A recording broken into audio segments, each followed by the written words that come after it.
Dude, I disagree with you, and I have two reasons. First, India is not the richest empire in the world. Mansa Musa kingdom was. So, this is with reference to the video I made about Genghis Khan, why Genghis Khan refused to invade India, in which I said that India was the richest country in the history of in the known history of humanity. So this gentleman is disagreeing. He's saying that Mansa Musa's kingdom was the richest empire in the world, not India. And this is a comment I have got lots of times. This is a question many people have asked me. Yesterday, Ranveer Alabadia also sent me one of the link about this. So hi Ranveer, if you're watching, I'm sure you all know who he is, right? So what's the truth? So here's the fact. Mansa Musa was a king of Mali. So where is Mali?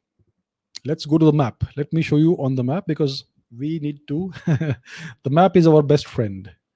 Okay, here's the map. Let's take a look at Western Africa. So as you can see here, if you can see my mouse pointer, this is the modern day nation of Mali. So the kingdom of Mali was in this region. It included Mauritania, Ghana, Guinea, and Cote d'Ivoire, etc. This entire region of Western Africa, this southwestern region of ancient Africa was called the Kingdom of Mali, and their king was Mansa Musa. Now, this region is very influential even in the US today. What we call blues music comes from Western Africa. So you have many musicians like Toumani Diabate and Vieux Faka Touré and many other musicians. So it's been a very influential region. Even in modern times, this was a very rich region in the past. In the first half of the second millennium CE, and this kingdom of Mali had very extensive gold resources, and that's why the kingdom of Mali was very rich. So Mansa Musa was the king of Mali in the early 14th century. Okay, he was the king in the early 14th century, I think between 1310 and 1325, 30 thereabouts. Okay, and he is reputed to be the richest individual in the history of the world, in the known history of the world. So his wealth is estimated to be in today's dollars to be worth about $400 billion in today's money. $400 billion. That was his worth in today's money. So if we compare, Jeff Bezos is worth about 177 or 180 billion dollars today. Elon Musk is about 150 billion dollars worth, and Bill Gates is worth about 125 billion dollars as of today, this month.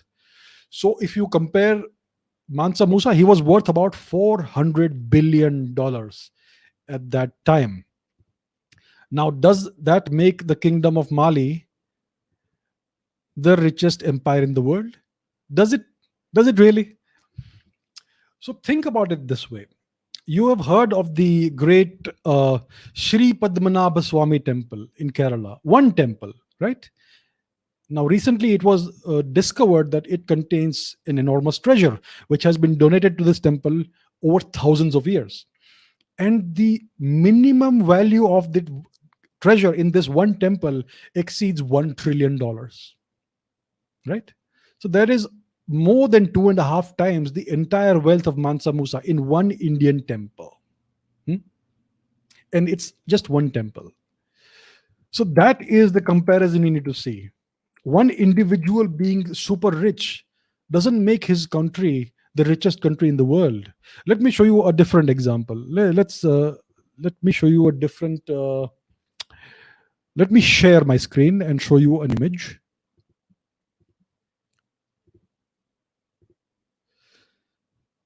Here we are. Okay, so this is from Angus Madison's book. Angus Madison is a very famous, I think, American economist. He did a comparative study of the GDPs of the world in ancient history, starting from, as you can see here, 1 AD all the way to 2003 AD.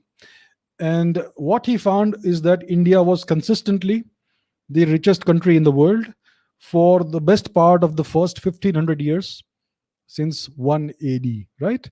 And in my opinion, he has made certain oversimplifications. India may have, and according to his calculations, India accounted for at least a third of the world's GDP for most of this time period.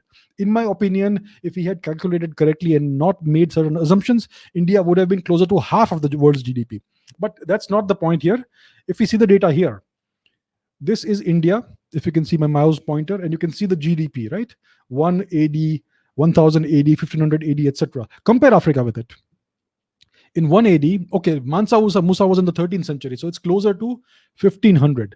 So at that time, India's GDP was this here, 60,500. And look at Africa's GDP, the whole of Africa, 19,383, less than one third of India's GDP. And that's the whole of Africa, not just Mali. And therefore, despite Mansa Musa being the richest human in human history, that wealth that he had was just a drop of water in the ocean. India was historically the richest civilization in the history of humanity for most of history, and even what the Europeans called prehistory. Because I would say that during the Harappan era of India's history, India may have accounted for two-thirds of the entire world's GDP. That's how rich India was. That's how large the civilization was. That's how prosperous it was. And it was completely, fully industrialized at that time, 3,000, 4,000 years before BCE.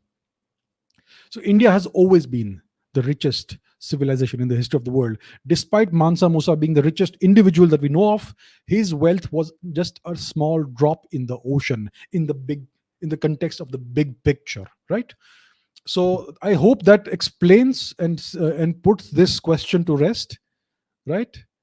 Mansa Musa's kingdom was rich, yeah, sure, but it was nothing, not nothing compared to what India was in its entirety.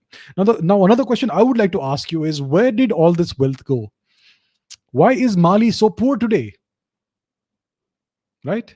If Musa was so rich and he had so much gold and so much wealth, then why is Mali so desperately poor today? And the answer is, what is the official language of Mali today? What do they speak in their official communications? They speak Francais, they speak French. It was French colonization that extracted all the wealth out of Mali. And that's why Europe is so rich, because Africa was very rich and Europe colonized Africa.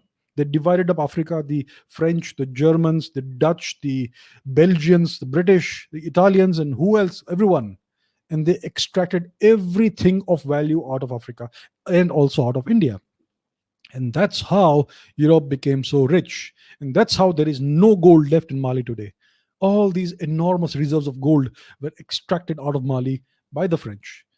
And the French were not the only ones. There were so many more abuses done to Africa by the various Europeans. That's how Africa is dirt poor today. That's how Africa is in such abject poverty and misery, despite it having had brilliant, beautiful culture and beautiful civilizations throughout its history. So that is what colonization does. And that's how Africa ended up where it is today. Right? So I hope this answers your question.